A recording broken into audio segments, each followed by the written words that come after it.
Bonjour, les Chroniques Rebelles aujourd'hui avec un film documentaire d'Ossian Gagny et Fabien Trémaux sur la pensée de Michel Clouscar. Tout est permis, mais rien n'est possible, avec la participation des réalisateurs Ossian Gagny et Fabien Trémaux, de Jean-Pierre Garnier, d'Aymeric Monville et de Dominique Pagani. Tout est permis, mais rien n'est possible. Cela résume la situation actuelle qui se dit permissive, ça dépend pour qui et pourquoi, et bute sur l'impossible dès qu'il s'agit d'utopie, remisée plus que jamais aux oubliettes du libéralisme. Tout est permis, quoique ce tout reste à définir par rapport à la réalité sociale ou à l'idéal libéral libertaire, répressif pour le producteur, permissif pour le consommateur. Vous pouvez aller partout, avoir tout ce que vous voulez, mais il faudra trimer, se soumettre et accepter les normes, ce qui se traduit par « rien n'est possible » puisqu'il n'est pas question de sortir des schémas convenus et validés par la pensée unique. L'exploitation, l'émancipation, la révolution étant évidemment des termes à bannir des discours, termes aussi déplacés que lutte de classe, rébellion, révolte ou classe ouvrière. La classe ouvrière a effectivement disparu du discours des politiques, des universitaires et des journalistes. Pourtant, elle est toujours présente, cette classe fantôme avec 7 millions d'ouvriers.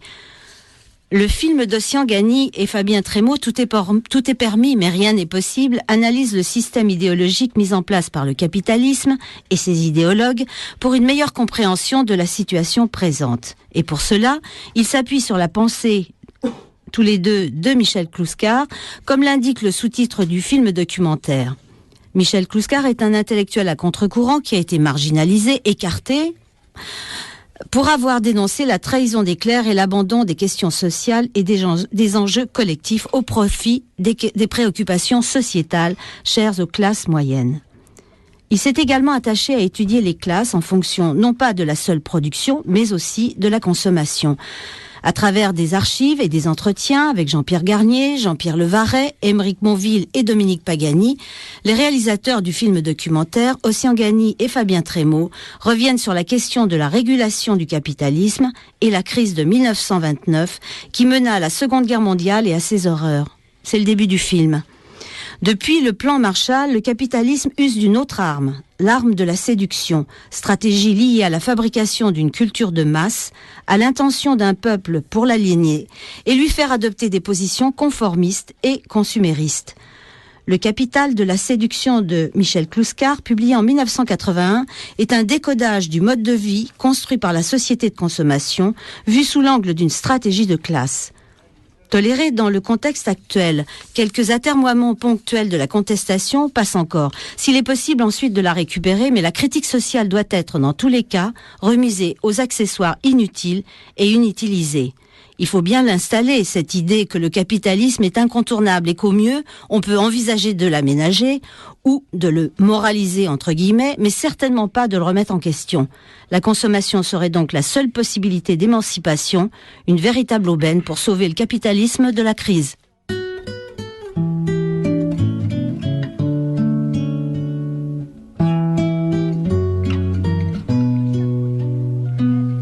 La vie s'écoule, la vie s'enfuit, Les jours défilent au pas de l'ennui. Parti des rouges, parti des gris, nos révolutions sont trahies. Parti des rouges, parti des gris, nos révolutions sont trahies. Le travail tue, le travail paie, le temps s'achète au supermarché. Le temps payé ne revient plus, la jeunesse meurt de temps perdu. Le temps payé ne revient plus, la jeunesse meurt de temps perdu. Les yeux faits pour l'amour d'aimer sont le reflet d'un monde d'objets, sans rêve et sans réalité. Aux images, nous sommes condamnés, sans rêve et sans réalité. Aux images, nous sommes condamnés. Les fusillés, les affamés viennent vers nous du fond du passé. Rien n'a changé, mais tout commence et va mûrir dans la violence. Rien n'a changé, mais tout commence et va mûrir dans la violence. Brûler repères de curés, ni de marchands et de policiers. Au vent qui sème la tempête, se récoltent les jours de fête. Au vent qui sème la tempête, se récoltent les jours de fête. Les fusils sur nous dirigés, contre les chefs vont se retourner. Plus de dirigeants, plus d'État, pour profiter de nos combats. Plus de dirigeants, plus d'État, pour profiter de nos combats. La vie s'écoule, la vie s'enfuit, les jours défilent au pas de l'ennui. Parti des rouges, parti des gris, nos révolutions sont trahies. Parti des rouges, parti des gris, nos révolutions sont trahies.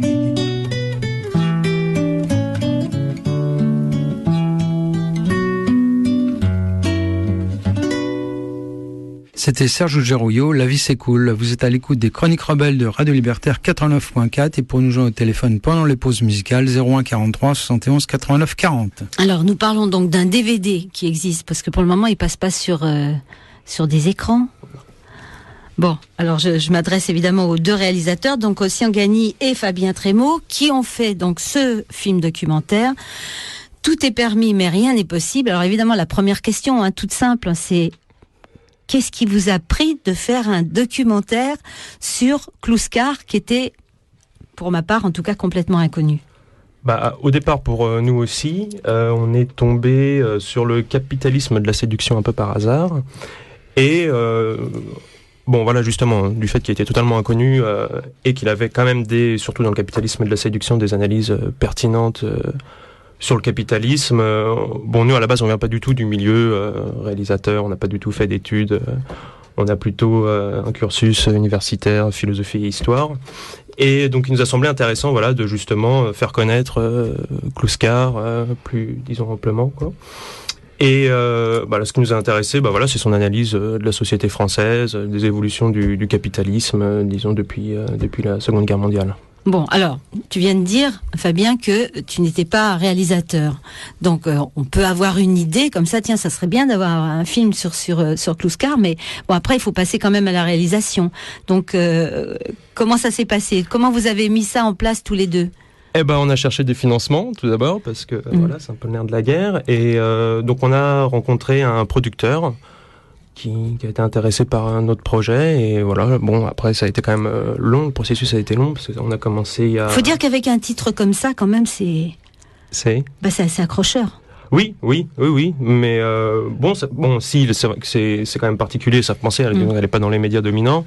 Donc notre producteur a été intéressé par le projet et de fil en aiguille on a réussi à le concrétiser, ce qui a Parce qu'elle demandait quand même du travail. Hein, combien de temps? Parce qu'attends, il y a évidemment les entretiens. Bon, ça déjà il faut les mettre en place, il faut les éclairer, il faut que ça soit bien.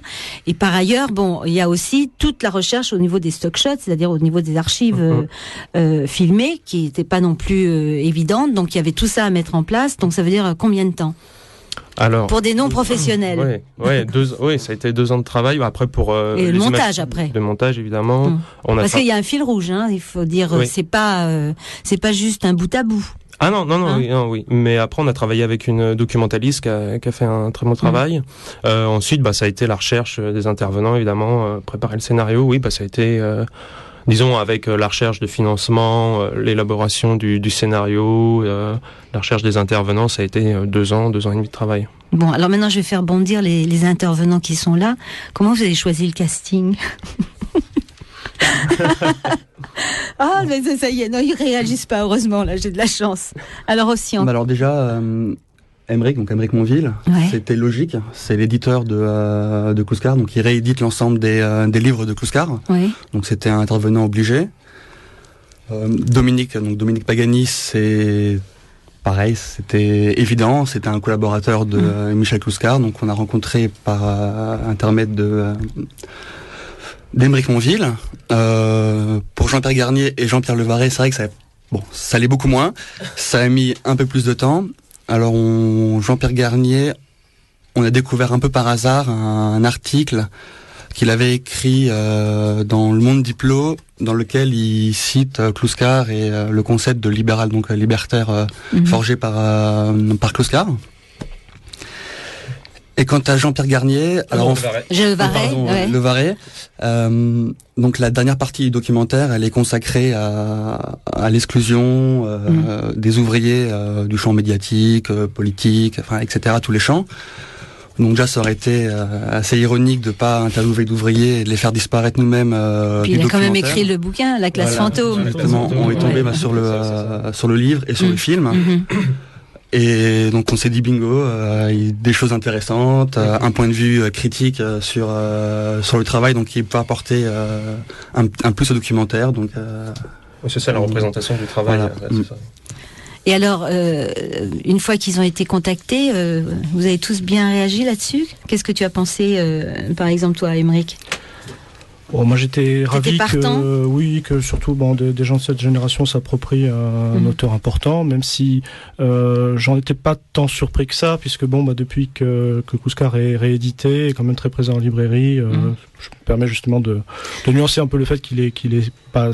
Ou alors c'est là que je ferais vraiment mal mon métier de mal le distribuer, mais quand même on essaie de le remettre. Alors justement, regarde, je t'arrête parce que j'ai dit c'est vrai dans la présentation qu'il avait été marginalisé, ça c'est évident, mais il y a quand même une chose qui est étonnante parce que il a ce succès de librairie en 81. Avec ce bouquin, c'est pas le seul. Oui, mais on peut pas être best-seller dans le cas du capitalisme de séduction, là, c'est évident, oui. Et d'ailleurs, c'est peut-être un problème. Pourquoi on continue, si tu veux, justement, à ne pas être connu d'après toi? Je pense même que ce livre par lequel il faut...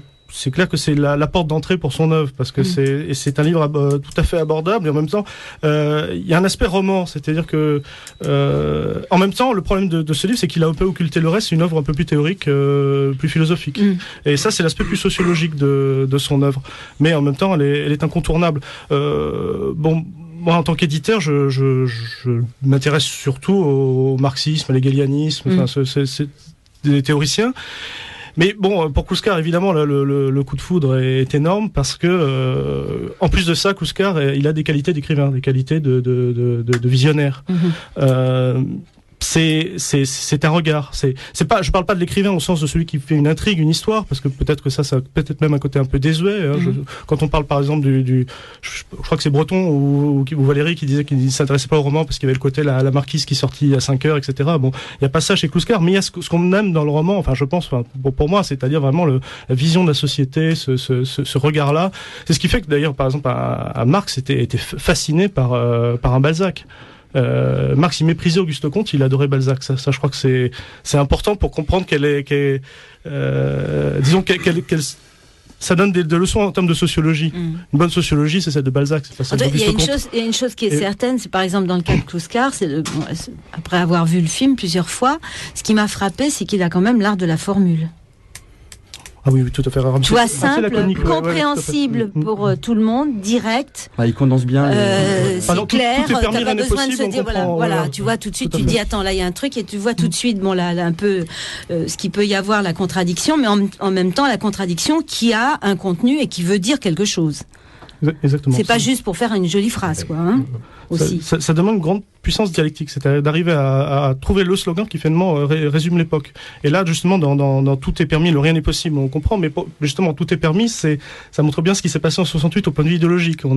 Et c'est là où on rentre dans tout, finalement, la contradiction que Kluskar pointe, c'est-à-dire cette contradiction entre le fait qu'on a lâché un certain nombre de choses sur les mœurs, dans la consommation, mais pour une classe particulière. C'est là où je faisais peut-être un petit bémol par rapport à la présentation.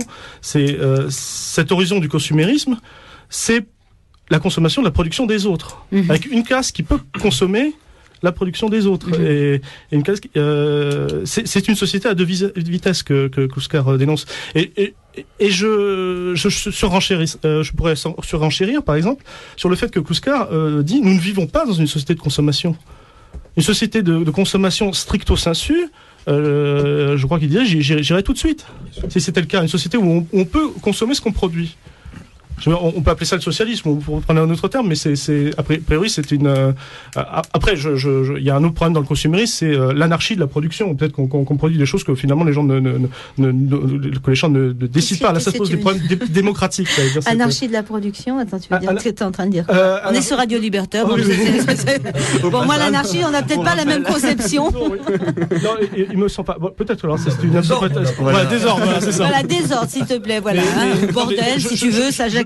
Je fais référence au fait que pour moi c'est très simple. Je fais référence au fait que dans le capitalisme, il n'y a pas c'est la main invisible, l'initiative individuelle, c'est disons ce qui est prôné, même si évidemment il y a ça Kluskar le montre aussi très bien, il y a un capitalisme monopoliste d'État, c'est-à-dire une imbrication de l'État et du capitalisme. Mais disons que la doctrine qui est prônée, c'est quand même l'initiative individuelle de la production, mais bien sûr dans les mains de ceux qui ont les grands moyens de production d'échange, c'est-à-dire des capitalistes. Donc on peut dire qu'il n'y a pas de décision démocratique de produire et de quoi produire. Donc c'est ça qu'on peut pointer dans la critique du consumérisme. Mais alors à aucun moment Kluskar va dire qu'on consomme trop. Ça jamais. Il va toujours dire qu'on consomme pas assez. C'est vrai que comment est-ce qu'on oserait dire surtout maintenant avec cette régression qu'on a connue par rapport au Front populaire, par rapport aux acquis de la résistance, comment est-ce qu'on peut dire qu'on consomme pas assez dans ce pays? Il me semble voilà.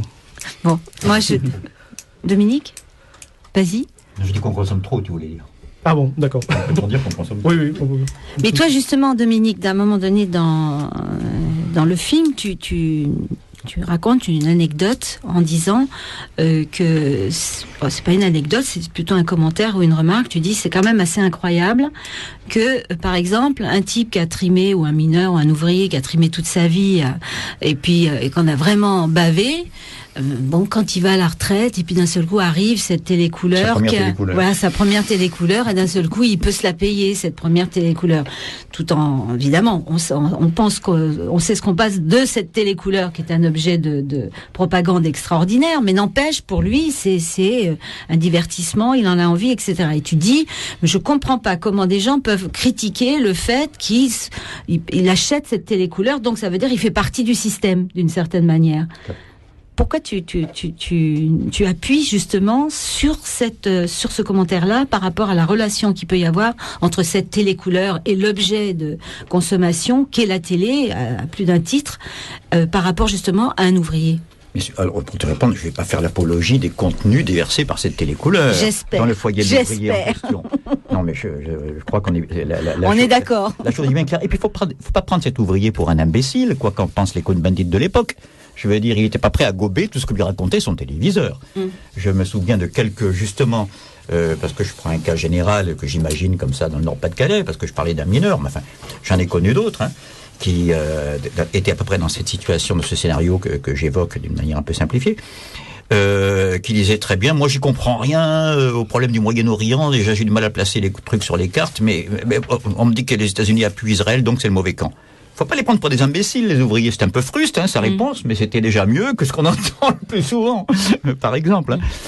Et donc voilà. Non, c'est pas que le fait qu'il s'achète sa première télécouleur, pour moi, comme disait très bien Émeric tout à l'heure, n'est pas un accès à la consommation. Enfin, c'est un type qui incarne la production. Et je veux dire, quand tu en produis, je ne sais pas combien par jour de voitures ou de télécouleurs et que tu t'en achètes une au bout de 50 ans de carrière, tu peux pas dire que tu es un sale consommateur.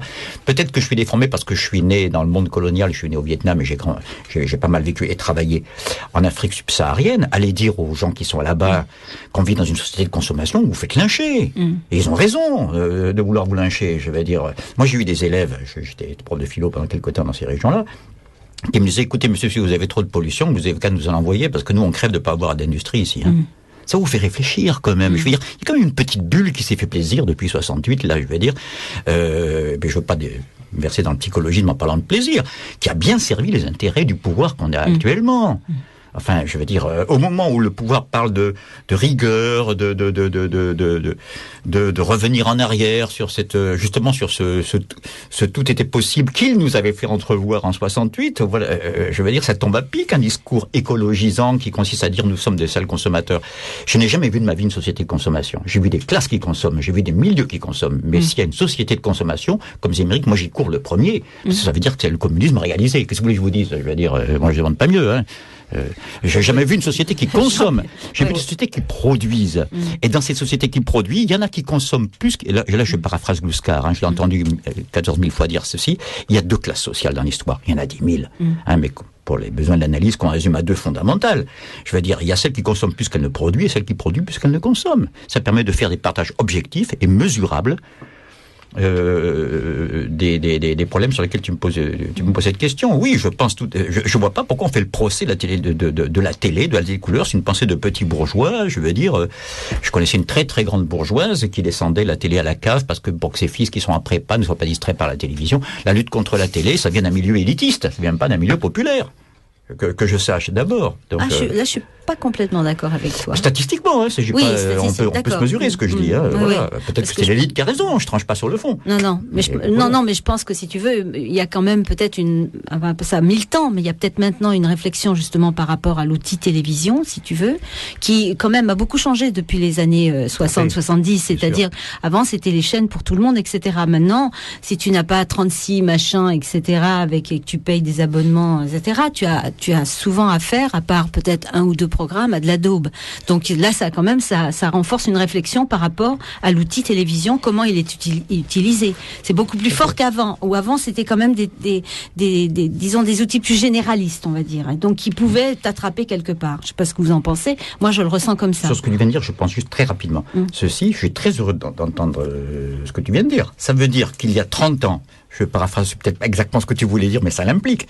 Sous le général de Gaulle, il y avait autrement de contenu positif, quand il y en avait, qui passait à la télévision, que lorsqu'il y a 300 000 chaînes. Non, mais c'est significatif. Mais n'importe comment, c'est 300 000 diversité. Les 300 000 chaînes, tu n'y as pas accès. On est bien d'accord. Ou alors si tu payes. Donc on revient toujours au même problème. Voilà les paradoxes du monde que nous vivons. Maintenant, si tu ne payes pas, et si tu payes déjà la redevance, mais à part la redevance, si tu ne payes pas des abonnements quelconques, tu as quoi? Tu as des séries, tu as de la daube. La plupart du temps, si tu veux avoir quelque chose qui soit un peu plus de qualité, et même au niveau contenu et au niveau contenant, les deux. Il y a une différence entre la télé de cette époque-là et la télé de maintenant. On est bien d'accord. Ouais. Je peux me faire une toute petite incidente. Et mec, je t'en prie. Là, on a l'impression qu'on parle de spectacle. On a l'impression qu'on parle de Guy Debord et pas de Michel Clouscar. Oui, c'est tout à fait ça. T'as vu, on a dévié. C'est vrai, t'as raison. Et donc, mais à la fois, je veux dire, ce qui me passionne, là, je parle simplement en tant qu'éditeur, mais ce qui me passionne aussi chez Clouscar, c'est que précisément, si on parle d'aliénation, parce que c'est un phénomène réel, il suffit pas de s'arrêter à ce constat d'aliénation, parce que chez Clouscar, je trouve aussi, par rapport à Debord, mais bon, je suis pas là pour faire la publicité comparative, on s'en moque, mais il y a en tout cas une volonté aussi de lutter contre ça et de s'appuyer sur des ferments, je veux dire, révolutionnaires réels, des pratiques de classe, de lutte concrètes. Bon, mais en tout cas, donc pour décrire cette aliénation, moi il me semble que Clouscar allait encore plus loin parce que il parle pas simplement de spectacle, il parle de dressage anthropologique. c'est-à-dire le dressage même dans le propre corps, ou dans le cœur même de ce qu'ils appellent l'animation machinale. Ça, c'est vraiment un de ces grands concepts, et ça, c'est très très bien décrit dans le Capitalisme de la séduction, notamment le grand passage sur la musique. Tout à fait. Jean-Pierre, tu voulais intervenir depuis tout à l'heure. Non, je voulais simplement sur un point à propos de consommer ou pas consommer. Le problème, c'est pas de consommer ou pas de consommer, c'est de consommer quoi. Parce que bon, on sait très bien que la majeure partie de la production destinée maintenant, non seulement aux classes populaires, mais même aux classes moyennes, c'est une consommation parfaitement inutile du point de vue, on peut dire, des besoins des gens. On sait très bien qu'un mode de production détermine non seulement les objets, mais en même temps le désir de consommer, troisièmement la manière de consommer.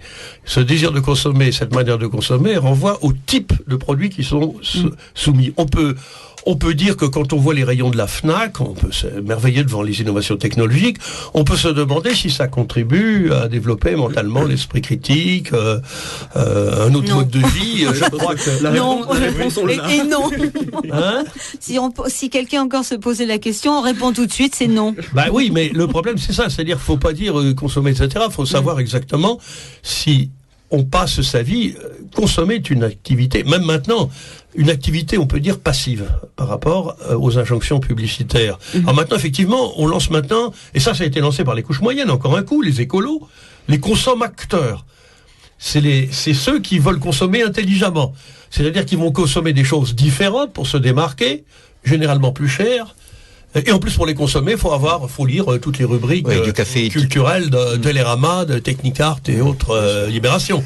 Je veux dire par là que je crois pas on pourrait très bien penser, surtout quand on pense aux conséquences sur l'environnement, que une majeure partie de la production ne sert pas à grand chose en termes de développement civilisationnel, mais détruit très largement l'environnement, ne serait-ce que par l'épuisement de toute une série de ressources qui pourraient être utilisées autrement, ou ne pas être utilisées du tout d'ailleurs, entre parenthèses.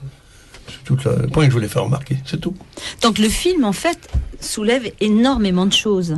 Parce qu'il y a un bouquin, Aymeric, tu l'as dans le studio, tu l'as amené. Donc il y a ce bouquin, et en fait, quand vous commercialisez le film, vous le vendez avec le bouquin, ou comment ça se passe? Ou c'est à part? Ah non, c'est à part, ne serait-ce que du fait que c'est deux circuits différents entre un DVD et un livre, hein, c'est pas du tout la même chose. Hein. Bon, évidemment, c'est connexe, les gens s'y intéressent. Mais là, je pense à un autre titre, justement parce que c'est un rapport avec la consommation, et c'est un autre livre de Kluskar, c'est Néofascisme et idéologie du désir. Oui, ça c'était antérieur. Hein. C'est antérieur. C'est après sa thèse. 73, c'est ça. Exactement. C'est un pamphlet, notamment contre Deleuze et contre aussi toute une époque. Et aussi cette espèce de ritournelle à la Marcuse, dénoncer la société de consommation précisément. Là il en parle très bien, et c'est là où il fait une distinction qui là est un véritable apport à mon avis dans l'analyse théorique. Il fait la distinction entre les biens d'équipement et les biens de ce qu'il appelle la consommation ludique marginale. Par exemple, on va vous dire, c'est un peu ce que pointait Dominique avec son ouvrier culpabilise de s'acheter sa télé, mais surtout on va même le culpabiliser d'acheter une voiture, un frigo, etc. Mais ce que dit Kluskar, ce qui est quand même très très important, c'est que dans le capitalisme monopoliste d'État qui se met vraiment en place à la faveur du plan Marshall, on peut discuter exactement quand, mais en tout cas c'est une donnée essentielle, cette organisation totale de la production. La voiture, c'est absolument nécessaire pour se rendre au travail, vu les énormes conurbations, le fait qu'il faut, pour se rendre au travail, il faut au moins 2 heures de voiture, souvent pour la plupart des gens. Et puis tu as des endroits en France où il n'y a pas d'autres moyens. Absolument. Que tes pieds ou la voiture. C'est ça qu'il s'agit, c'est pas un luxe. C'est pas un luxe, c'est une obligation. Et le fait est que ça peut aussi servir, comme dit Kluskar, à balader la famille le week-end. Mais avant tout, ça sert à la production, ça sert même à l'exploitation. Et y compris ça induit une consommation de pétrole, etc., que le travailleur paye directement. Et la machine à laver, bien sûr, c'est un bien, c'est un avantage, mais c'est aussi un bien d'équipement. Alors faire passer pour une consommation de type de plaisir, ce qui en fait est absolument de toute façon nécessaire pour les capitalistes, pour continuer l'exploitation sur une échelle encore plus vaste, c'est quand même un peu faire de café. Et tout ça, on appelle ça consommation. Et Marcuse va vous dire, la classe ouvrière s'est vendue pour un pas de lentilles. C'est ce discours-là qui vraiment faisait vomir Kluskar et qui fait que il est bien seul par rapport à ses contemporains dès 68, dès l'après 68. Alors, oui, vas-y, Dominique. Non, juste pour faire une petite chute, parce que c'est une vieille thématique de droite, le procès de la consommation. Vous connaissez tous les auteurs depuis le XVIIIe siècle, je veux dire, ils se plaignent de la montée des masses et de ces gens qui veulent consommer. C'est une vieille thématique réactionnaire. Comment ça a pu devenir quelque chose qui se prétend gauchiste? C'est 68 le retournement, une fois de plus. C'est-à-dire, pour Gluskar comme pour moi, le début de la grande contre-offensive contre-révolutionnaire de la bourgeoisie, mise en péril par les effets du plan Marshall. Voilà. Par exemple, le vieux ressentiment anti-congé payé, c'est tout comme le monde. Mais ce qui est fou, c'est qu'à partir de 68, il y a un certain discours gauchisant qui va vous dire la classe ouvrière ne se défend pas assez, elle se laisse aller sur la plage. Voilà. C'est là qu'on voit que l'écologisme est une dimension fondamentale de ce gauchisme, parce qu'il y a un gauchisme que j'admire, mais de ce gauchisme régressif, c'est-à-dire que l'écologisme, parce que moi je suis pour mon environnement, comme tout le monde, mais ce naturalisme immanent qui reprend le vieux discours du clergé, de la culpabilisation, de désirer, de consommer, etc. Enfin, c'est ce qu'il y a de plus réactionnaire depuis toujours dans l'histoire, enfin quand même. Et maintenant, c'est la vulgate de gens qui se croient à l'extrême gauche. C'est quand même extraordinaire. Le Capital a réussi un coup fantastique dans les années 70, là. Avec notamment cette notion d'équilibre naturel, proprement religieuse. Là, tu parlais de clergé. C'est de trouver une justification autre que religieuse, une notion d'équilibre naturel. C'est que l'équilibre, c'est une notion morale. Est-ce que la Terre est plus équilibrée quand elle était volcanique que quand il y avait que des dinosaures? Je sais pas, moi, ça ne veut rien dire, des trucs comme ça. Elle est équilibrée nulle part, la nature. Tout ce qu'on peut dire d'à peu près cohérent sur l'humanité en général, le processus de dominisation, c'est quand même de repousser les barrières naturelles, que je sache. Oui. C'est des choses bien oubliées. Depuis 40 ans. Alors moi, j'aimerais que vous reveniez sur le lien que tu viens de faire, Dominique, c'est-à-dire le lien entre le plan Marshall, qui donc est installé à la fin des années 40, et 68. Parce que là, je pense que pour nos auditeurs et nos auditrices, si tu veux, ça va leur paraître un peu comme une ellipse, et revenir aussi, puisqu'il y a déjà eu des questions au standard, de revenir aussi sur quand on dit libéral-libertaire. Ça a fait bondir quelques-uns. Mais je comprends très bien. T'inquiète pas, parce qu'il y a des choses à clarifier, absolument. Voilà. Non, ça sont de bonnes questions, ce sont des vraies questions. Plan Marshall, tout à fait. Alors, 68. D'abord, les auditeurs de Radio Abattoir, dont je suis, pas exclusivement, parce que je zappe malgré mes cheveux blancs, ont toutes les connaissances qu'il faut, à ma connaissance, d'ailleurs j'en ai appris pas mal à travers eux, pour comprendre la modélisation gluscardienne qui suit. Quelle est la priorité des priorités en 1945 sur les ruines du nazisme? Tu me diras plus jamais ça. Ben non, c'est pas la priorité. C'est pas la lutte contre la peste brune et plus jamais ça. C'est la lutte contre la peste rouge et c'est la guerre froide qui commence. Ne jamais oublier ce péché originel quand même. Puisque je parlais de métaphore religieuse tout à l'heure, je fais exprès.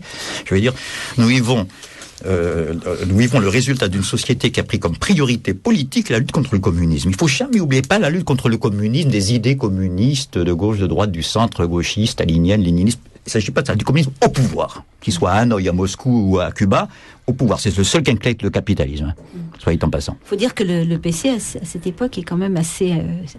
c'est important. Le PC en France. En France, c'est 27%. C'est énorme. En Italie, je crois que c'est 30%. Il y a un passant sur 4 vote PC.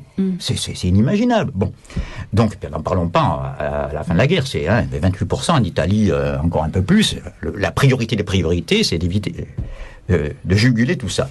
D'où le plan Marshall, parce que si on laisse la vieille misère de papa telle qu'elle était avant la guerre, le communisme il fait 80% dans les années qui viennent. C'était ça le contexte en 45. Je crois que Jean-Pierre, on est un peu générationnellement complice, là, ne me contredira pas là-dessus. Et donc la priorité, les priorités, c'est ça. Le plan Marshall, c'est pour pas que le communisme seulement, il coûte. On n'est pas dans l'idéalisme. Il coûte le plan Marshall. Il faut investir. Il faut faire ce que le capitalisme n'a jamais fait. Et ce qui fait moins que jamais aujourd'hui, parce que maintenant je dénonce la grève, moi je suis contre la grève, une seule grève. C'est un paradoxe que je pousse. La grève de l'investissement faite par le capitalisme depuis 40 ans. Qui investit dans la finance et tout ça, et non plus personne ne couvrirait la France au chemin de fer comme on l'a fait sous Napoléon III. Ça, c'est un capitalisme qui laissait des traces, des équipements. Le trottoir qu'on emprunte en sortant, ça, c'est des équipements qui servent à tout le monde. On en est loin, aujourd'hui, et depuis longtemps. C'est le bilan globalement positif du capitalisme. On est bien d'accord. On est bien d'accord. Auquel Marx est le premier à rendre hommage. La première partie, la première partie du manifeste du Parti communiste, c'est quand même la plus belle image à la bourgeoisie. C'est pas ce qu'il a fait de mieux. Bon, ça, je m'en valeur, mais je suis d'accord. Voilà, attends, le plan Marshall. Le plan Marshall. Ça a tendance à partir. Le plan Marshall, donc, lâche aux couches populaires pour aller rapidement aux classes et aux couches populaires. Il y a un petit distinguo, je ne m'attarderai pas. Ce qui n'a jamais fait depuis la naissance du capitalisme, pour ne pas avoir les moujiks sur la Loire comme on les avait eu sur l'Elbe en se réveillant en 45. Ça veut dire que en fait, à ce moment-là, c'est le gouvernement Truman aux États-Unis, donc il donne du pognon. Alors, visiblement, pas vraiment avec des contreparties, mais il y a des contreparties qui ce sont des dons, mais il y a quand même, voilà, il faut acheter américain, il faut n'importe comment, c'est dans sur investissement. Non, mais c'est dans tous les textes. Dans tous les textes états-uniens, tu trouves ça. Ils ont décidé 12 milliards de dollars versés de 48 à 51 par les États-Unis à 16 pays européens, dont 23% pour la France. La France est le premier bénéficiaire. Voilà. Mais ça, c'était normal parce que pour entrer, puisque ils faisaient une sorte d'investissement à moyen terme, quoi, grosso modo, on va dire comme ça. Donc, ils faisaient ça pour évidemment pouvoir, ne serait-ce que le cinéma. Moi, j'adore le cinéma états-unien, mais ça n'empêche pas. Il faut quand même voir la musique, etc., etc. Donc, il fallait bien avoir son entrée et donc avoir les réflexes de protectionnisme, s'il pouvait y en avoir, de les fissurer totalement et de permettre une espèce de grand boulevard pour aller vers les pays européens. Alors. Donc, pour résumer l'essentiel, il lâche une partie au niveau matériel, mais au niveau idéologique, il mène une guerre d'autant plus féroce. C'est la guerre froide, au niveau idéologique, en cultivant la subjectivité, en gardant les vieilles lunes de l'idéalisme bergsonien, nous attardons pas, en le renouvelant, alors de Sartre à Derrida, l'école philosophique française, depuis l'existentialisme et son apogée de l'individu et de la liberté individuelle, et du particulier contre la totalité qui l'écrase, jusqu'à, n'en parlons pas, je veux dire, les nouveaux philosophes, je ne vais pas vous faire un dessin. Ah oui, ceux-là, vous les avez un peu épargnés dans le film. C'est la pensée de l'OTAN. C'est la pensée de l'OTAN. C'est encore beaucoup plus simple qu'à l'époque de Sartre. Et voilà, en gros, il s'agit de faire un discours qui justifie toutes les interventions les plus meurtrières depuis la dernière guerre mondiale. Donc, je veux dire, c'est ce décalage entre les deux qui est une des raisons de l'explosion de 68. C'est qu'il y a, parce que les gens ils y croient, et les jeunes en premier après tout, à ce qui avait été laissé entrevoir par le plan Marshall. Donc il y a un mélange de commencement d'émancipation matérielle et de frustration d'émancipation politique qui explose en 68, tout simplement. Il me semble que la chronologie elle est claire, c'est pas si mystérieux que ça quand même. Tu es en train de me dire qu'en fait il y a un lien et qu'il y a eu une sorte de préparation à 68. Ou alors, est-ce que tu es en train de me dire qu'il y a en fait en 68 une récupération d'un mouvement, d'un soulèvement, on va dire, une sorte d'intifada qui était naturel et qui a été très vite récupéré pour justement que ça aille dans le sens où on voulait. Bien sûr, parce que 68, la seconde formule parce que 68, c'est pas seulement la France, la France. Non, ça commence en Allemagne, ça commence à Berlin, Mexique, etc. Rudi le Rouge, Rudi Lutschke est connu avant Cohn-Bendit, bien sûr. Tout à fait, c'est un phénomène global, on est bien d'accord. Non. Donc en fait, ils ont de récupération. Tu as ici le mot clé en l'occurrence. On oublie toujours, ça c'est mesurable, c'est pas une question d'opinion. En 1967, il y a le plus grand nombre d'heures de grève jamais réalisées en France. C'est le record encore inatteint aujourd'hui, inégalé aujourd'hui. Donc il fallait bien agir. Si on laissait l'horloge tourner normalement, le socialisme l'emportait dans les années 70. Et peut-être même l'Union soviétique aussi l'emportait. Il ne faut pas oublier que les générations d'Ossian et de Fabien, je veux dire, pour eux, les soviétiques, c'est dans l'imagerie, des Pébourgs, des demeurés par rapport à la technologie de Saturne V. Attends, tu es en train de me dire ça malgré Kennedy, alors que ma génération, c'est le premier Spoutnik, les Américains n'arrivent pas à l'égaler, se plantent toutes leurs fusées. Oui, mais attends, Dominique, il y a aussi, attends. Je parle du danger pour le capitalisme. Oui, d'accord. Qu'est-ce qu'ils redoutaient, je suis pas en train de dire bien de l'un ou de l'autre. Tu parles des générations. À partir du moment où tu parles de génération, il faut être très clair, parce qu'il y a quand même Hongrie 56. Excuse-moi, ça n'a pas dû être vraiment. Il y a eu Berlin en 53. Merci beaucoup. La première révolte ouvrière a quand même eu lieu à Berlin. Je ne parle pas politique. Je dis l'image, le prestige, ça compte pour l'électorat. Je suis persuadé. Et je sais que je vais faire scandale, que les raisons pour lesquelles les gens n'ont pas voté communiste pendant des années n'a rien à voir avec les libertés, mais au fait qu'il y avait des queues dans les magasins qu'on leur montrait, et les gens ils sont pas idiots d'ailleurs. Ils disent je veux pas de ce modèle-là, moi. J'ai déjà eu du mal à arracher mes acquis en France, en Angleterre, en Allemagne après la guerre. Je veux pas retourner en arrière, vivre dans la pénurie. Bon, je comprends très bien, mais c'est ça qui a été beaucoup plus décisif dans la motivation profonde des gens sur la longue durée, plutôt que des problèmes de liberté. Les gens, ils ferment les yeux alors qu'on bombardait Hanoï ou pendant la guerre d'Indochine, je parle avant celle du Vietnam, ou qu'on faisait 200 000 morts dont on parle jamais au Cameroun. Je veux dire, voilà. Madagascar. C'est pas ça qui tracassait les gens. Madagascar, on n'en parle pas. 80 000 morts en quelques semaines. Bon, je veux dire. Séti, 25 000 morts. Et je parle pas du Ben Sand. C'était un ministre communiste qui était à l'aviation. Et je parle pas du Ben Santillon. Tillon, oui. Voilà, bon, bah, tout ça, c'est pas politique, c'est économiquement, il faut comprendre sociologiquement, puisqu'on a, voilà, sauf l'opinion profonde des nouvelles couches qui apparaissent à la faveur des années 60. Disons, 68 est la première expression de la nouvelle sociologie autorisée par le plan Marshall. C'est pas infamant. C'est pas infamant. Moi, je suis très content que, par peur du communisme, l'Américain est obligé, le patronat, à lâcher un peu.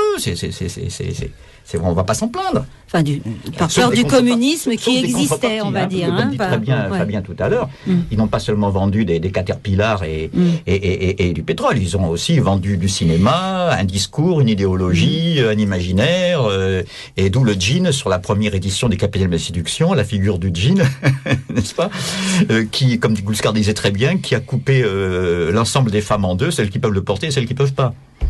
Je veux revenir sur l'année 67 finalement, parce que c'est là on voit culminer le nombre de jours de grève, et en même temps, là encore, c'est du mesurable. Enfin, la plupart des économistes montrent qu'il y a une baisse, non pas tendancielle du taux de profit, ça c'est une loi du capitalisme, une loi interne, elle est toujours tendancielle, mais elle est contrecarrée, cette loi, mais il y a une baisse du profit, réellement. Et en fait, la crise, elle commence là. Elle commence pas en 73 parce que y a de méchants saoudiens qui ont augmenté le prix du pétrole. C'est tout à fait faux. Elle commence dès la fin des années 60. Là, le système qui est en fait un système basé sur la reconstruction, parce qu'il y a une dévalorisation du capital, hein, je me réfère quand même aux grandes théories de Paul Boccara qui continue Marx d'une certaine manière. Il y a une dévalorisation du capital pendant la guerre, grâce à la guerre, et ça ne tient pas longtemps. Ce système que même nos keynésiens, les gens les plus à gauche entre guillemets dans le discours dominant, vous vendent comme un système d'équilibre, soi-disant d'État-providence, etc. C'est un système lui-même en déséquilibre énorme. Et ce système, de toute façon, il tient pas longtemps. Il tient de 45 à la fin des années 60. Exactement. Et là, on rentre dans des considérations telles qu'il faut absolument lâcher du lest, d'une certaine manière, pour une partie de la population, pour des nouvelles couches moyennes. On crée des nouvelles couches moyennes qui vont servir de tampons, avec une idéologie à prétention émancipatrice qui ne s'adressera qu'à ces nouveaux parvenus du système. Je pense notamment les machines désirantes de Deleuze et tout ça, tout ce discours-là, ce que Kouskar appelait l'idéologie du désir, qui n'a rien à voir avec le désir en lui-même, c'est pas ça qui est critiquable. Mais cette récupération du discours idéologique, enfin, du discours sur le désir, s'adresse à des parvenus d'un nouveau système qu'on va complètement choyer, en leur faisant croire qu'elles ont fait, et c'est encore autre formule de Kouskar qui est absolument révélatrice, le mai 68 va être le 14 juillet des nouvelles couches moyennes. Et c'est vraiment, et c'est pour ça qu'on peut même dire que on disait toujours dans le discours anticommuniste de base que la CGT avait pris le train en marche en 68. C'est même le contraire, c'est qu'il y a énormément de révoltes ouvrières, de manifs, etc. Et là, les couches moyennes vont prendre le train en marche pour récupérer ce mécontentement et pour le faire reculer. Voilà. Jean-Pierre. Oui, enfin, moi je suis pas tout à fait d'accord avec cette interprétation dans la mesure où effectivement le capitalisme a repris l'offensive, on peut dire, qualifié de néolibéral, avec un certain décalage selon les pays. En fait, ça a commencé aux États-Unis, la crise de valorisation du capital, dès les années, effectivement, 66, 67. En France, c'est venu plus tard pour d'autres raisons. On pourrait aussi dire, c'est parce que la France était plus attardée dans le développement capitaliste que d'autres pays. La crise avait commencé en Angleterre, elle avait commencé également en Allemagne. En Italie, elle a commencé plus tard. En Espagne, c'était un peu encore plus attardé. Il y a eu le franquisme pendant des années qui n'a pas contribué. Jusqu'en 75. Donc. Il a fallu que l'Opus Dei prenne le relais, même du temps de Franco, pour développer le capitalisme en Espagne. Je ne vais pas continuer avec Salazar. Mais alors, moi, ce que je vois, enfin, ce que j'ai toujours pensé, pour l'instant, et ça se voit très bien dans le film, c'est que 68, il y a eu deux mouvements massifs dans cette époque.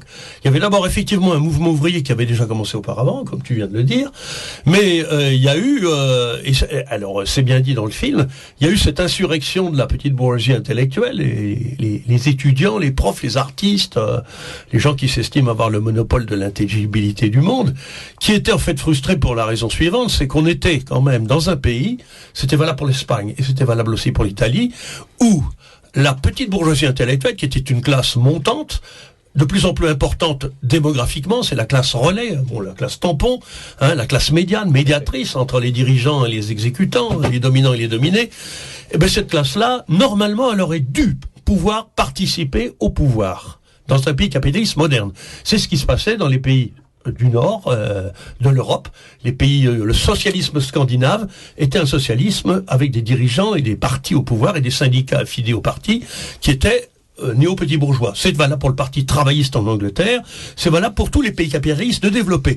La petite bourgeoisie intellectuelle, elle était au pouvoir aussi, enfin comme relais évidemment de la bourgeoisie, aux États-Unis, à travers le Parti démocrate. En France, en Italie et en Espagne, elle était bloquée dans son ascension politique. Elle a été bloquée. En France, elle a été bloquée par un régime. Il faut dire, il y a eu tout le legs colonialiste, un régime autoritaire, centralisé, avec le général de Gaulle, des valeurs archi-traditionnelles. En Italie, était bloqué par l'alliance entre, d'un côté, l'Église catholique, de l'autre côté, il y avait la mafia qui contrôlait aussi pas mal la situation. Le Parti communiste était puissant, mais il n'était pas encore au pouvoir là-bas, même dans le cadre d'un compromis historique larvé. En Espagne, n'en parlons pas, avec le franquisme, ils étaient bloqués aussi. Et à partir du moment où cette classe montante, économiquement, culturellement, avec un rôle stratégique important dans l'hégémonie virtuelle bourgeoise dans un pays normal, elle était donc freinée, elle se radicalise. Ces frustrations la radicalisent, et c'est la montée finalement de la contestation, entre guillemets, dans ces couches-là à partir des années 60, dont on retrouve les traces dans le cinéma de la Nouvelle Vague, dans les chansons de Brassens et autres, etc., et qui effectivement va éclater en 68 sous la forme de cette insurrection. Et il est bien dit dans le film que juste dans la foulée de 68, il y a eu la plus grande grève de l'histoire de France, que l'on met entre parenthèses, purement et simplement. Et toutes les commémorations de 68 qui ont eu lieu 10 ans, 20 ans, 30 ans, ça a continué encore l'année dernière, c'est la célébration de l'épanouissement individuel, des mœurs, du mode de vie, la sexualité, les goûts, etc., et l'enterrement maintenu de toute perspective d'émancipation collective. Et le libéral libertaire, c'est aujourd'hui quand on dit bourgeois bohème, qui est un terme effectivement bobo d'ailleurs importé des États-Unis, bourgeois ça renvoie à libéral et bohème ça renvoie à libertaire. Alors il y en a qui ont découvert la lune, qui ont eu beaucoup de succès, des sociologues Eve Chapello et Luc Boltanski, sur le nouvel esprit du capitalisme, distinguant une critique artiste et une critique sociale, mais ils enfonçaient des portes ouvertes. Kluskar l'avait dit bien avant, sous d'autres termes. On sait maintenant que, effectivement, pour amadouer ces nouvelles couches-là, faut leur permettre effectivement d'accéder au pouvoir. C'est ce qui va se passer en France, à travers le Parti socialiste reconstitué, rené de ses cendres, avec des vieux dinosaures de la SFIO, entre parenthèses, au départ, commencé par Mitterrand. Ils arrivent au pouvoir au plan municipal. Il n'avait pas sa carte de socialiste lorsqu'il devient premier secrétaire. Ouais, non, il l'avait pas encore, mais bon, sans parler. Bon, alors, ça arrive, ça se fait dans les années 70. On a d'abord, il faut bien dire aussi, cette couche arrive au pouvoir par d'autres biais. Après 68, elle est promue dans les appareils culturels, elle est promue à l'université, elle est dans la recherche, elle est dans l'édition, elle est dans les médias. Et comme par hasard, tous ces anciens gauchistes, au fur et à mesure qu'ils connaissent cette promotion, j'allais dire professionnelle, se recentrent, entre guillemets, pour ne pas dire vire à droite, quoi. Et ça a été un phénomène général. Après, il y a une arrivée au pouvoir institutionnel via les municipalités. Ça sera la vague rose de 1977. La plupart des grandes villes sont conquises par cette gauche, où dedans on retrouve plein de 68A. Et l'apothéose, ça sera en 1981, avec la victoire du 10 mai. Et là, ça sera la collaboration de classe plein pot entre les nouvelles couches intellectuelles et la bourgeoisie. Et ça continue aujourd'hui. Les 403 sont renversés, la grève sauvage générale. Les fortes finissent de brûler, les enragés ouvrent le bal. Il est 5 heures, Paris s'éveille. Paris s'éveille. Les blousons noirs sont à l'affût, lance-pierre contre lacrymogène. Les flics tombent morts au coin des rues, nos petites filles deviennent des reines. Il est 5 heures, Paris s'éveille. Paris s'éveille. La tour Eiffel, la Chaux-Pied, l'Arc de Triomphe est renversé. La place Vendôme n'est que fumée, le Panthéon s'est dissipé. Il est 5 heures, Paris s'éveille. Paris s'éveille. Les maquisards sont dans les gares, à Notre-Dame on tranche le lard. Paris retrouve ses fêtards, ses flambeurs et ses communards. Il est 5 heures, Paris s'éveille. Paris s'éveille. Toutes les centrales sont investies, les bureaucrates exterminés. Les flics sont sans merci pendus à la tripaille des curés. Il est 5 heures, Paris s'éveille. Paris s'éveille. Le vieux monde va disparaître après Paris, le monde entier. Les ouvriers sans Dieu, sans maître, autogestionnent la cité. Il est 5 heures, il est 5 heures, le nouveau monde s'éveille. Il est 5 heures et nous n'aurons jamais sommeil.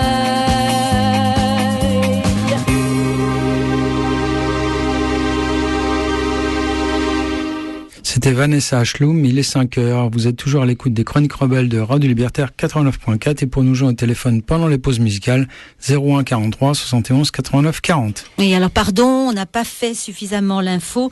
Il s'agit donc d'un DVD qui a pour titre Tout est permis mais rien n'est possible. C'est un film documentaire de Siangani et de Fabien Trémaux. Ce film documentaire, vous pouvez le trouver à Publico 145 rue Amelot, mais pas seulement. Vous pouvez le trouver dans pas mal de librairies. Demandez-le d'ailleurs, hein, ça c'est une manière aussi de le faire connaître. Donc c'est édité, Émeric, par les éditions Delga. Voilà. Enfin, le DVD est coproduit avec les films des 3 univers. Voilà, faut le dire. Voilà. C'est donc il dure combien de temps la durée? 56 minutes. Voilà. 56 minutes. 56 minutes. Moi je l'ai vu 3 fois, donc je peux vous dire qu'on peut le voir même encore plus parce qu'il y a vraiment des choses très importantes. Émeric, tu parles également, tu donnes les références pour le bouquin. Bon, pour rentrer dans Clouscar, moi je conseille Le capitalisme de la séduction, critique de la social-démocratie libertaire, aux éditions Delga. On va parler du libéralisme libertaire justement, et surtout Néofascisme et idéologie du désir, aussi aux éditions Delga. Il existe aussi un critique du libéralisme libertaire, voilà. Alors, donc ça, on a répondu à la question quel film? Je répète, Tout est permis, mais rien n'est possible. C'est un film documentaire de Siangani et Fabien Trémaux. Vous pouvez le trouver à Publico 145 rue Amelot. Maintenant, première question, très simple. Comment en finir avec l'idée de prendre les gens pour des vaches à lait? Alors ça, vaste programme. Également, il y a eu des commentaires d'une personne qui dit que elle connaît Clouscar. Elle dit mais quand même, il est passé par exemple à l'émission d'Apostrophe. Bien sûr qu'il a été écarté, qu'on n'a pas vraiment fait beaucoup de choses, on faisait pas beaucoup de publications, etc. Mais il était quand même connu, d'une part. Par ailleurs, elle avance l'idée que Clouscar, les idées de Clouscar auraient influencé Alain Soral. Bon. Je vous laisse. Dominique, vas-y, commence. Oui, mais je commence par la dernière incident. Oui. Je pourrais être assez bien placé pour voir ce que vient faire Alain Soral dans un champ qui en est bien lointain. D'abord, très rapidement, Clouscar a écrit avant de mourir un texte très précis, une lettre envoyée à son éditeur où il dit très bien que son combat a toujours été exactement à l'opposé de celui de Le Pen et du Front National. C'est pas une lettre, il est même publié dans l'Humanité. Un article qui a été publié dans l'Humanité. Ouais, et que toute cette assimilation discrimination. Mais simplement, c'est très simple, je réponds très vite parce que c'est simple. Où là, il dit, une Le foule Pen est aux antipodes de ma pensée. De droite et de droite extrême, voire d'extrême droite, se disent, tiens, voilà un type qui tape sur les gauchistes, donc il est de droite. C'est aussi con que ça, pardon de parler français. C'est aussi simpliste que ça. Dominique, est-ce que je peux te demander, une pensée dialectique, quoi, est-ce que ce type d'amalgame, est-ce que c'est un peu ce qui a été fait, par exemple, en ce qui concerne Georges Sorel, qui, soi-disant, pour certains, aurait tourné sa veste et serait devenu de droite à la fin de sa vie? Est-ce que c'est un peu le même phénomène parce que bon, c'est des personnes qui ont été extrêmement critiques par rapport à certaines choses, qui ont abordé des problèmes et des sujets extrêmement profonds et extrêmement importants, et que après, tu vois, juste avant leur mort, allez hop, on les assomme. Je suis d'accord pour le parallèle Sorel-Soral, mais pas du tout pour le parallèle Sorel-Gluscar. Je viens de faire le portrait du parcours de Soral, qui effectivement se réclamait de la gauche il n'y a pas si longtemps, et qui fait une dérive, comme tu dis, qui est connue. Il y a Sorel, il y en a d'autres. Mais Gluscar, c'est le contraire. C'est le contraire. Je veux dire que, et là, je réponds alors maintenant en amont de ta question, le fait que quand même il est passé apostrophe, on peut pas dire qu'il a été ignoré, etc. Oui, mais il faut quand même des structures relais. La structure relais idéale pour lui c'eût été à l'époque le Parti communiste français, dont je peux le dire, il a toujours été un électeur, jamais un militant, n'a jamais eu sa carte. C'est un compagnon de route, comme on disait à l'époque, et il a défendu le PC où il n'était pas encarté contre ceux qui lui tapaient dessus à l'époque. Et mais lui-même a été jugé trop à gauche, précisément par le PC, qui une bonne partie se droitisait, entre beaucoup de guillemets dans tout ça, à ce moment-là, quand il fallait pas faire de la peine ni à François, ni à Lionel, ni à François Mitterrand, ni à Lionel Jospin, quand l'urgence était et avant qu'ils deviennent comme une formule un peu lapidaire d'un de nos contemporains, avant que le PC devienne le syndicat des élus, voilà. Mais encore une fois, c'est tout le contraire du processus de Sorel. C'est-à-dire que Gluscar n'a jamais démordu de l'analyse de classe, un peu de même qu'un Jung, pardon pour le parallèle, en s'écartant de Freud, en mettant la sexualité entre parenthèses, etc. Bon, il y a une dérive irrémédiable qui va l'amener à des sympathies pro-nazis. De même, quand on s'écarte de la détermination de classe, sous prétexte qu'elle serait, je sais pas quoi, déterministe, mécaniste ou des bêtises comme ça, ce qui est le contresens le plus énorme qu'on peut faire à la pensée de Marx, je veux dire, la dérive droitière, voire fascisante, devient pas fatale, je crois pas qu'il y ait de fatalité dans ce monde-là, mais devient une tendance lourde. Voilà, mais ça ne s'applique pas à Gluscar. Il y a une chose aussi qu'on m'a demandé, Aymeric, avant que tu répondes, c'est quand même de resituer un petit peu, très rapidement, le parcours de l'itinéraire de Gluscar, c'est-à-dire autant intellectuel que dans sa vie personnelle. On n'a même pas dit qu'il était décédé c'est en 2009, c'est ça ? Oui. Voilà. Début 2009.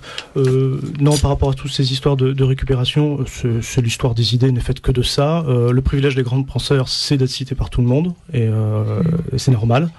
Mais effectivement, il y a des cocasseries. Quand je pense l'opération du Grèce ou lors de Margaret Thatcher, qui a été de citer le concept d'hégémonie chez Gramsci et qu'il mettait à toutes les sauces. Bon, et il n'empêche que Gramsci est mort ou presque dans les geôles fascistes. Bon, c'est évident. Marx, de toute façon, il fait partie du bagage, j'allais dire, de n'importe qui, et il en va de même d'un des marxistes les plus importants du XXe siècle, qui est Michel Gluscar.